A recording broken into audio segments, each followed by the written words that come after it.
With the introductions to one side, let's then welcome our first contestant. Will you come in, please, sir?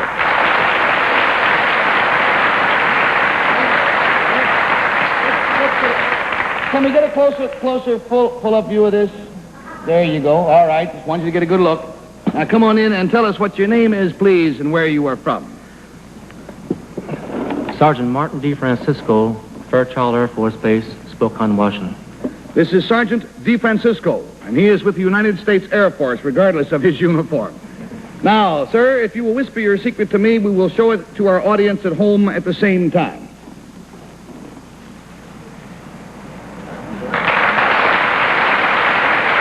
How about that, then?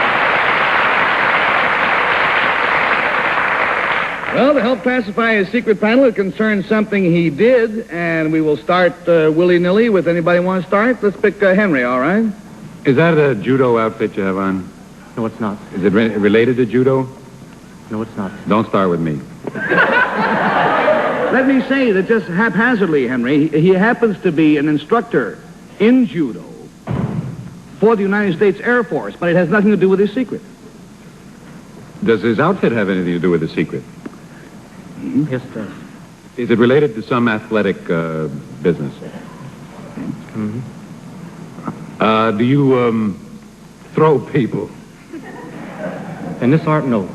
Let me say that the athletic activity is not involved with his secret as stated. Well, what's he It is dressed up involved, but not with his secret as stated. You don't have to guess what field of athletics. You have to guess something entirely different. as? Well, there's got to be some reason he's wearing that getup. He likes it. He wants people to point? Or pointers to feet. Did the Air Force buy that thing for you? This is your spare time stuff, not connected with the Air spare Force. time, yeah. Okay, it's a hobby. My hobby. Do you produce anything? Like a drawing, or do you make No. music, or does something come out of it? Do you have to use another person when you're doing what you do? If I want to, yes. And essentially, this must be done with another person. Really? In this little demonstration, yes. Yes. Now, the demonstration, however, has nothing to do with his secret. He has a secret, then after we finish the secret, he's going to give us a demonstration. But forget the demonstration, forget the athletics, forget everything except you've lost $20 and we have $60 to go. That's the problem. Sergeant, on the collar of your robe that you're wearing, it says Professor Taiganyama or something like that? Yamamoto. Well, I can't see the moto. That's down below your tummy there. Now, Henry, don't... Was this costume awarded to you for something? In a way, it's an ancient dress. An ancient dress. Now, do you perform in the arts when you wear this costume? That's right. Yes. Let me say that it is a highly skillful thing. However, it is not in the arts as we recognize it on the show, meaning painting, music, that kind of jazz. Dance. All right?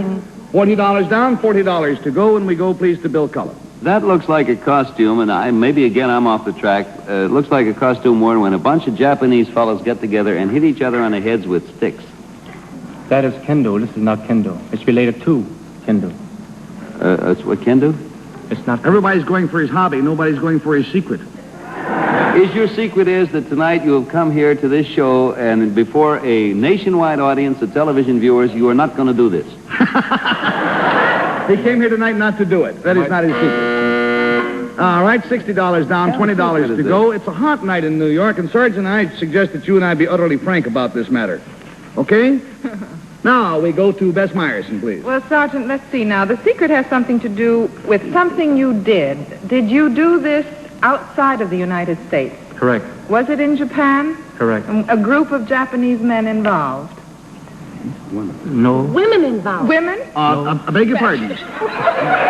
In his secret, as stated, there were a group of Japanese gentlemen involved, right? In your secret alone. Oh, in the secret alone. Yes. You performed some feat with these gentlemen. Performed someplace with these gentlemen. That's right. Were you the first American ever to perform with these Japanese men? Do you know whether you were or not? He's not sure whether he was or not, but in any event, we'll learn because it's $80 down and $0 to go. Yes, Henry? Well, were they actors? Television stars. Television personalities. This gentleman appeared on the Japanese version of I've Got a Secret.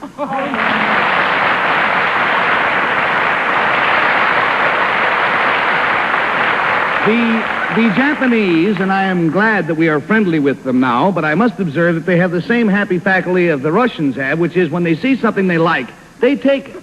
See? No royalties involved, but whereas we have a version of What's My Line and I've Got a Secret running in England, produced by the American company, in Japan, they saw I've Got a Secret, and now they're doing it. See? What's the name of it over there? Watashi no Hamitsu. Watashi no Himitsu. Himitsu. And what does that mean? Please guess my secret. Which I think is so lovely, so nice and oriental. Please guess my secret. Not I've got a secret. Please guess my secret. Who was the MC, sir? Kozo Takahashi. Kozo Takahashi. Original name was Morphet. I think I remember him. All right. Now, I might add, by the way, that the panel is very highbrow in Japan. They're all philosophers and writers and such things over there. Who else, Henry? May I ask you how much you won, sir? 3,000 yen. 3,000 yen, which makes us look pretty cheap. How much is 3,000 yen? It's only $10, Baron. $10. I feel better. All right. Now, how did you, what was your Japanese secret on the panel over there? I'm the only American to hold a high degree in the Japanese art of swordsmanship.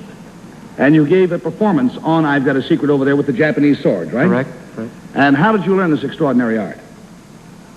Well, I was sent to school by the Strategic Air Command to learn judo.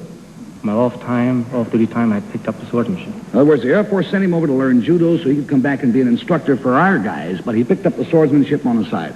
He is going to give us a demonstration. We only have time for the climax of this extraordinary skill. Will you bring your assistant out, please, who happens to be his brother Dan?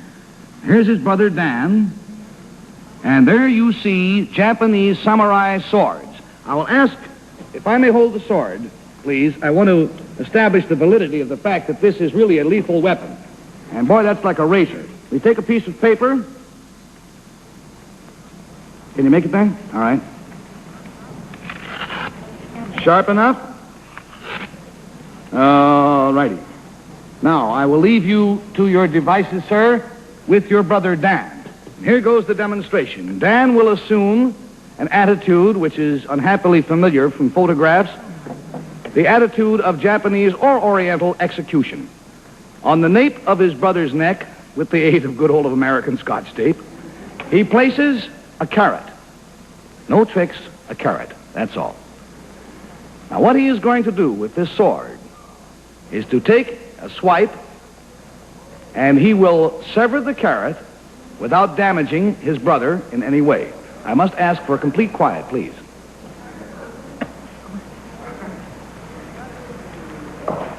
There you got it.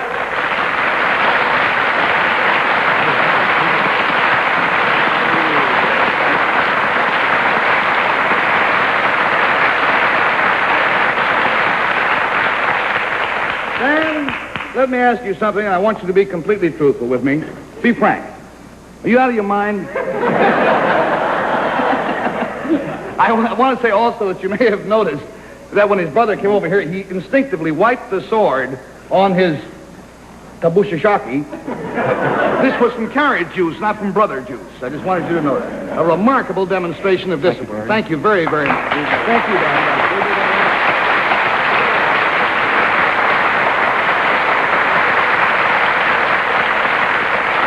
And panel, as you know, I try to pick up whatever tricks I can being around here. You know, I see something that interests me, and I like to learn how to do it. Henry, I have another carrot here. If you'll take the carrot. It's only wood. It can't hurt you. You want me to? No, I'd rather not. I hate to see you walking around the street with welts on your neck. I just wanted to see your expression. No, I'd like to see you do it and kill me, and you'd see how people would feel about you.